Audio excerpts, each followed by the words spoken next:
Kementerian Riset, Teknologi, dan Pendidikan Tinggi mengeluarkan kebijakan baru bahwa skripsi akan dihapuskan dari syarat kelulusan S1. Banyak pendapat yang dilontarkan oleh mahasiswa dan dosen di kampus ini. Berikut liputannya. Kementerian Riset, Teknologi, dan Pendidikan Tinggi berencana membuat kebijakan baru, yakni tidak mewajibkan penulisan skripsi sebagai syarat kelulusan program sarjana atau strata 1. Motivasinya untuk menekan potensi kecurangan penyusunan tugas akhir itu. Dan sebagai gantinya, nanti mahasiswa yang akan lulus akan diberikan pilihan-pilihan. Opsi untuk lulus selain menyusun skripsi adalah mengerjakan pengabdian ke masyarakat atau laporan penelitian di laboratorium. Menurut saya sih kalau misalkan nggak ada skripsi itu sih lebih enak gitu. Jadi kita pas mau lulus kita juga nggak bakalan deg-degan atau gimana sih, setuju-setuju aja. Menurut saya sih ya nggak apa-apa, itu malah bagus. Soalnya kan emang kalau skripsi itu gimana ya, di dunia kerja itu kalau ngelamar pekerjaan menurut saya nggak perlu pakai skripsi. Oke, sebenarnya terkait dengan wacana dari Mendikbud kita ini ya, peralihan dari skripsi dijadikan sebagai praktek kerja lapangan ataupun harus masuk lab bagi mahasiswa, sebenarnya ini jadi satu wacana yang cukup mengagetkan, terutama buat kalangan pihak kampus gitu ya. Mengingatkan kita sudah sama-sama tahu bahwa skripsi sejak dulu memang sudah ada berbentuk penulisan karya ilmiah gitu ya. Akibat dari peralihan ini ya pasti berdampak secara sistemik tentunya gitu bagi setiap kampus gitu. Bagi saya sendiri sih peralihan ini ya ada dampak positifnya, ada negatifnya. Kenapa? Karena kalau positifnya mahasiswa berarti tidak hanya mampu menulis secara akademisi, tapi juga mampu mempraktekkan terhadap ilmu pengetahuan yang memang sudah dipelajari selama ini gitu. Itu positifnya. Sementara negatifnya saya mengkhawatirkan jika memang mahasiswa tidak membuat skripsi berbentuk karya ilmiah, maka nanti mereka punya krisis untuk menulis gitu, krisis kepercayaan diri buat menulis, karena mereka nggak akan tahu bagaimana caranya bikin skripsi, dan bagaimana nanti dengan jika mahasiswa itu ingin pendidikan lanjut S2 untuk memperoleh gelar magister ataupun S3 untuk memperoleh gelar doktor. Itu kan pasti skripsinya juga dipertanyakan, dan tidak semua kampus mau menerima jika memang mahasiswa tersebut tidak menulis skripsi. Itu sih menurut saya. Demikianlah laporan yang dapat kami sampaikan. Guru Ismawan dan kameramen Gian dari Jakarta Timur melaporkan.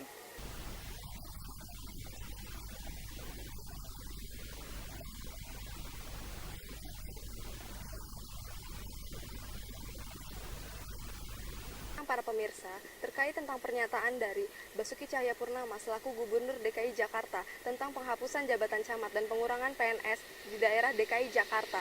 Saat ini saya sedang berada di salah satu kantor camat di daerah Cipayung, Jakarta Timur. Bagaimana tanggapan seorang camat tentang wacana tersebut? Ahok kembali memangkas sejumlah pegawai negeri sipil di seluruh jajarannya. Salah satu struktur yang rencananya akan dihilangkan adalah penghapusan camat. Wacana tersebut ia sampaikan saat melakukan konferensi pers di Balai Kota baru-baru ini. Ya, artinya gini, kita kan dalam satu sistem ya. Dalam sistem ini kan ada aturan yang mengatur, dan juga sebagai subsistem masih kita punya pimpinan. Nah, pertama kita semua akan berpacu atau paku kepada aturan yang ada, pedoman yang ada. Tentunya sebagai pendapat pribadi, kami sebagai anak buah ya siap melaksanakan tugas di mana saja sesuai dengan komitmen kita ya. Sumpah pegawai negeri sipil itu kan melaksanakan tugas di mana saja. Jadi artinya dengan tadi ada wacana, ini masih sifatnya wacana, itu belum menjadi suatu keputusan. Artinya kalau namanya wacana masih dalam pekajian, masih dalam tahapan yang masih panjang. Menurut Ibu Iin selaku camat daerah Cipayung, pernyataan yang dikeluarkan oleh Gubernur Basuki Cahayapurnama ini tidak mempengaruhi kinerjanya. Berikut laporan yang dapat kami sampaikan dari Cipayung, Jakarta Timur. Fielsa Prahari dan Suara Setia melaporkan.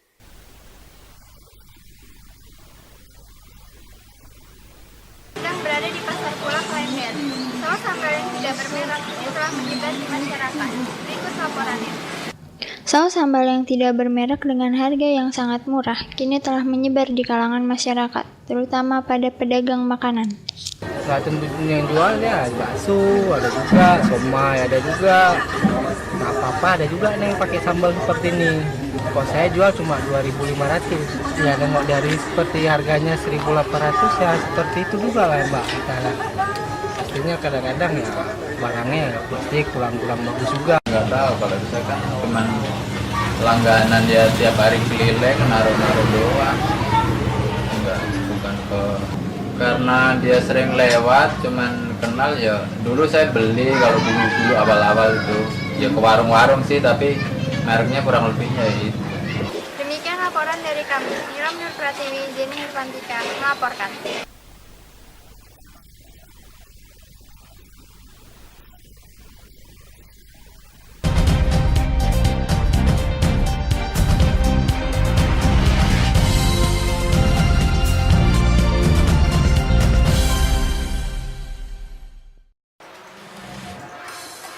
Wah, kosong. Alhamdulillah bisa ngecas nih.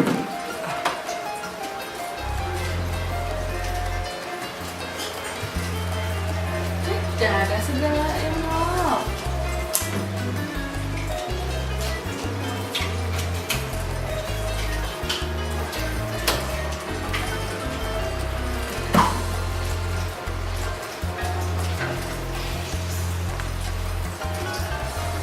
Beni colokan. Ikut ah. Enggak.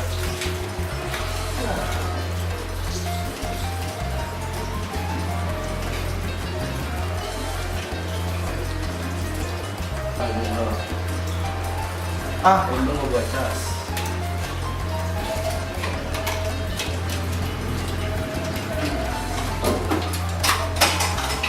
Oke, beres.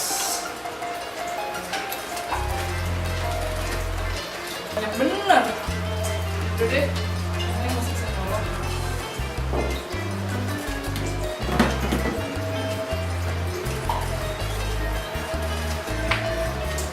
Aduh, ini kok anak-anak pada nyolok semua sih? Ini bisa kelebihan daya. Ini nih yang bisa bikin kebakaran.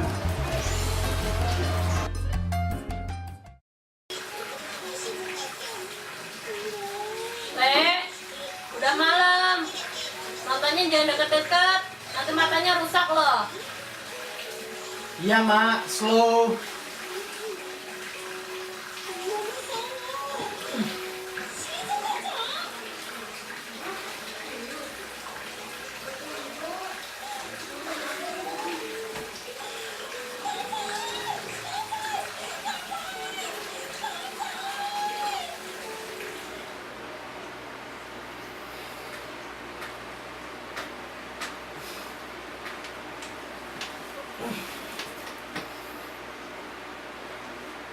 Mata gue buram ya.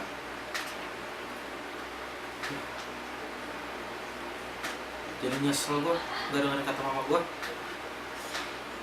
Mak!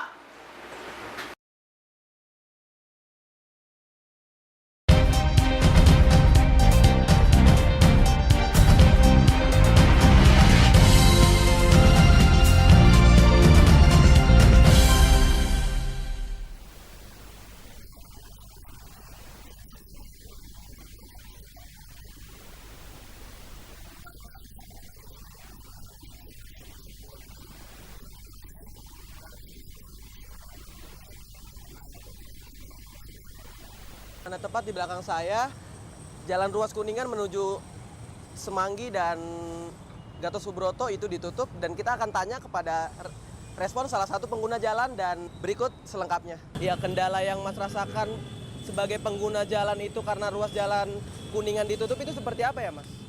Ya pasti efeknya juga kita jadi muter lah intinya gitu Mas ya. Ya merugikan orang-orang yang lain juga yang mungkin harusnya nyampe setengah jam mungkin bisa sejam kan gitu kan. Ya saya rasa itu ruginya seperti itu. Kayak saya juga harusnya biasa dari Pasar Minggu ke Polda. Pagi kan saya juga biasa kan pagi jam 8 gitu ya. Mungkin ya merugikan juga buat saya Mas. Gitu. Kalau begitu terima kasih Mas atas waktunya. Ya pemirsa, itu dari tanggapan dari para pengguna jalan. Saya Aditya Gamaliel, juru kamera Radipta Nugraha melaporkan untuk Anda.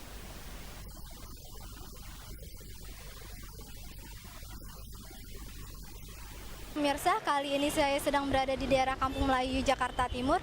Kenaikan harga BBM sangat berdampak besar bagi masyarakat, terutama bagi para supir angkutan umum, tak terkecuali tukang ojek yang sangat menyulitkan bagi mereka. Berikut liputannya. Kenaikan BBM sangat berdampak besar kepada kehidupan masyarakat. Banyak yang mengeluhkan tentang tarif angkutan umum yang mulai menanjak naik, tidak terkecuali tarif ojek. Ya, ada sih Mbak, dikit-dikit Mbak, ya ada perubahan dikit lah. Kan biasanya kan kalau misalnya belum naik tuh yang 15.000 bisa 2 kali, sekarang sehari habisnya. Ya ada dikit ya. Kan naiknya kan nggak terlalu gede, jadi ada dikit gitu Mbak. Tarifnya itu naik atau enggak? Jauh dekat? Ya mulai sekarang mah udah sih tetap segitu. Iya. Tarif ojek yang naik drastis membuat para penggunanya beralih ke kendaraan umum lain yang lebih terjangkau, bahkan tak jarang banyak yang beralih ke kendaraan pribadi agar menghemat waktu dan biaya.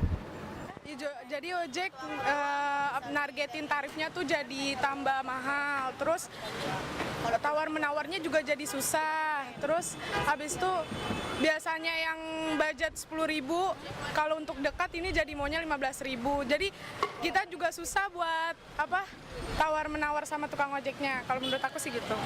Kenaikan tarif ojek bagi pengguna ojek maupun tukang ojek itu sendiri sangat berdampak besar karena banyak pengguna ojek yang beralih ke kendaraan umum lainnya. Begitupun para tukang ojek, pendapatannya mengalami penurunan karena mereka sepi pengunjung. Saya Priyanti beserta kru yang bertugas pamit undur diri, selamat siang.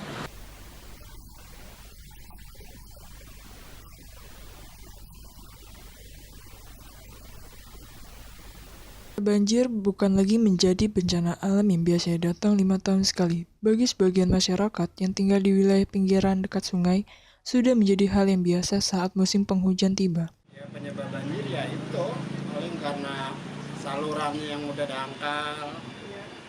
Terus apalagi di belakang sini nih, yang komplek belum jadi ini, itu kan salurannya atau kalinya kecil, lagi berkelok-kelok. Kayaknya itu penyebab banjir. Jadi bukan cuma per tahun aja, setiap hujan ya pasti banjir. Pemerintah terus mengupayakan untuk mengatasi masalah banjir yang setiap tahunnya terus meluas.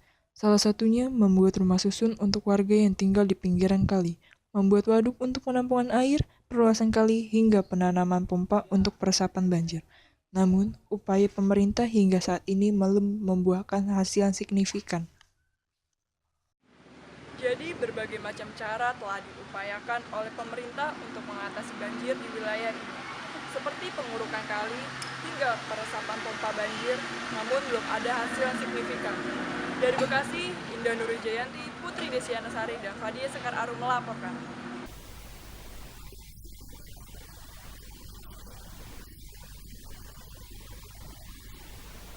Program pemerintah Provinsi DKI Jakarta yaitu Pelayanan Terpadu Satu Pintu atau yang dikenal dengan nama program PTSP merupakan bentuk kemudahan birokrasi dari pelayanan administrasi dan juga perizinan publik untuk masyarakat di Provinsi DKI Jakarta. Salah satu kelurahan yang sudah menjalankan program PTSP ini adalah Kelurahan Penggilingan, Cakung, Jakarta Timur. Seperti halnya yang disampaikan Bapak Ahmad Junaidi selaku Wakil Lurah Penggilingan.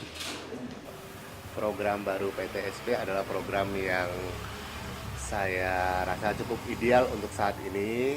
Karena apa?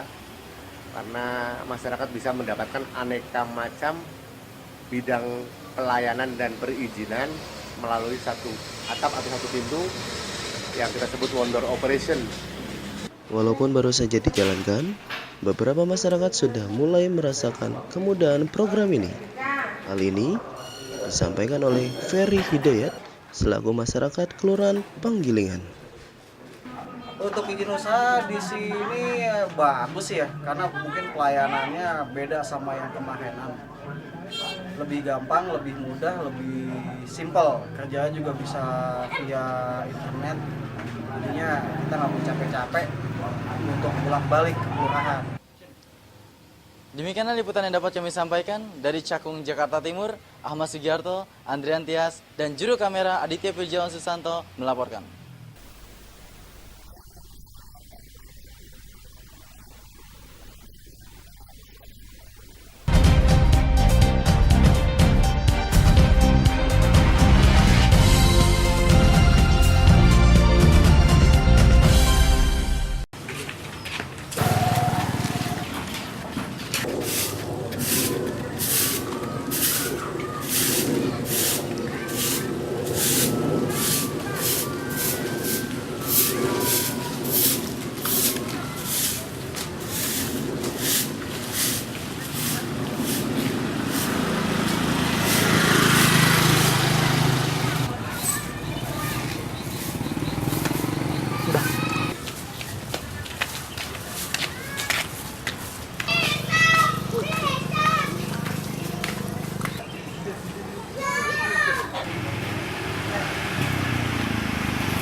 apa bisa juga secara bisa juga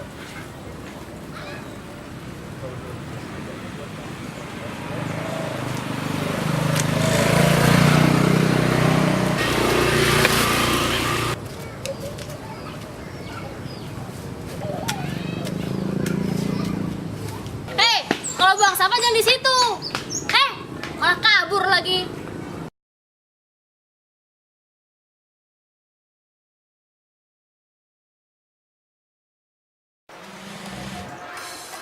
Wah, kosong. Alhamdulillah bisa ngecas dulu.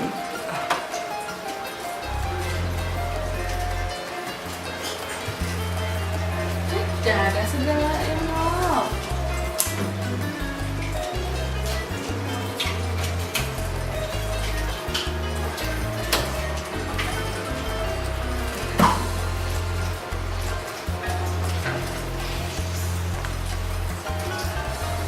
Ini cowok kan. Ikut ah. Gila.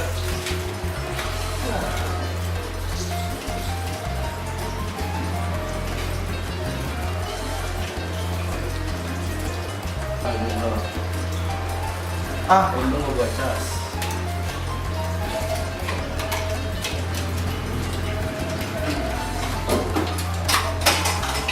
Oke, beres.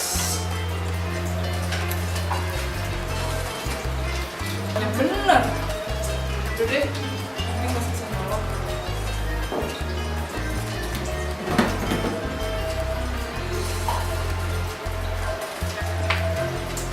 Aduh, ini kok anak-anak pada nyolok semua sih? Ini bisa kelebihan daya. Ini nih yang bisa bikin kebakaran.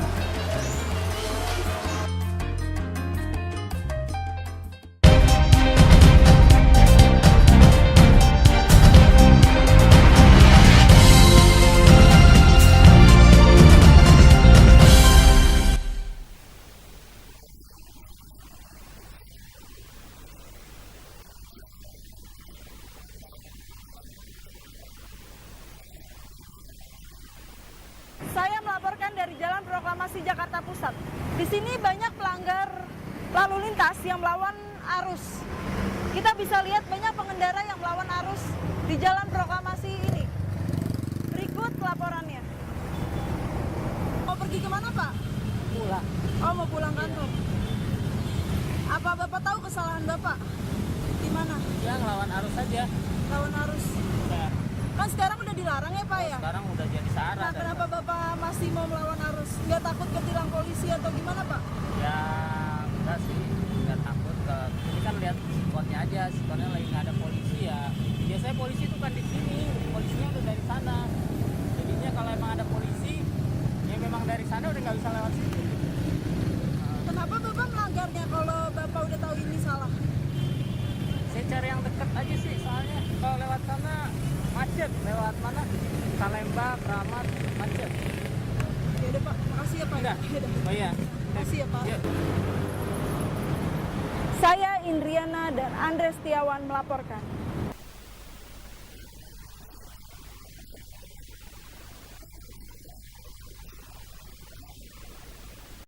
Keberadaan Taman Mini Indonesia Indah sebagai rumah budaya Indonesia merupakan salah satu alternatif lain untuk mengenal Indonesia lebih dalam.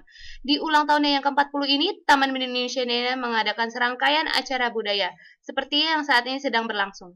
Dilakukan dengan upacara yang bersifat kekeluargaan, disertai simbol-simbol akan makna kehidupan. Sebagai rasa syukur dan saling menghormati bagi keluarga yang akan bersatu, dilakukan sebuah upacara. Pawai Budaya Nusantara menampilkan pengantin adat Nusantara dan keunikan budaya masing-masing daerahnya. Saya sangat tertarik sekali ya, saya benar-benar antusias banget karena Taman Mini memang benar-benar ajang untuk Indonesia memperkenalkan budayanya dari Sabang sampai Merauke. Semoga Taman ini dikenal seluruh dunia, bukan di Indonesia aja tapi seluruh dunia. Tak hanya itu, di pelataran Tugu Api juga digelar tari masal Rato Jaro dengan 1.500 penari. Tarian Rato Jarum merupakan tarian tradisional Aceh. Taman Mini Indonesia Indah hadir tak hanya sebagai tempat wisata, akan tetapi Taman Mini Indonesia Indah hadir untuk memberikan informasi tentang kebudayaan Indonesia. Dirgahayu Taman Mini Indonesia Indah yang ke-40. Saya, Nurul Anissa Aprilia beserta Iva Ika melaporkan dari Taman Mini.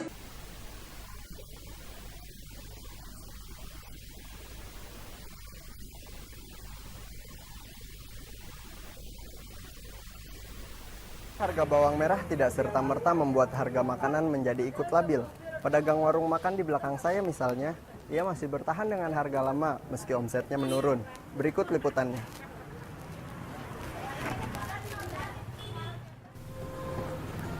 Menggunakan bumbu dapur seperti bawang merah adalah hal wajib bagi seorang pengusaha warung makan, salah satunya Ibu Tasmiyah. Namun harga bawang merah yang masih labil di pasaran tidak mempengaruhi takaran bawang merah dalam masakannya agar tetap memuaskan pelanggan. Ya, kalau bawang itu kan bumbu itu kan nggak bisa dikurangin, nggak bisa di ini, jadi tetap aja saya lagi mahal pun ya tetap belinya ya segitu-gitu biasa, harga murah mahal tetap kayak cabai bawang itu sama kalau saya pakainya.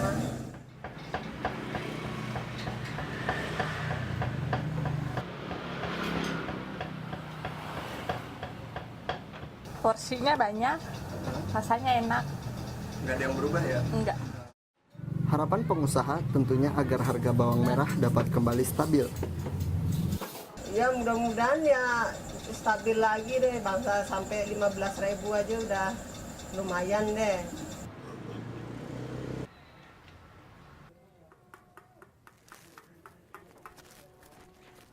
Demikian liputan dari Jatiwaringin, Jakarta Timur. Reza Renaldi dari Muhammad Subagja melaporkan.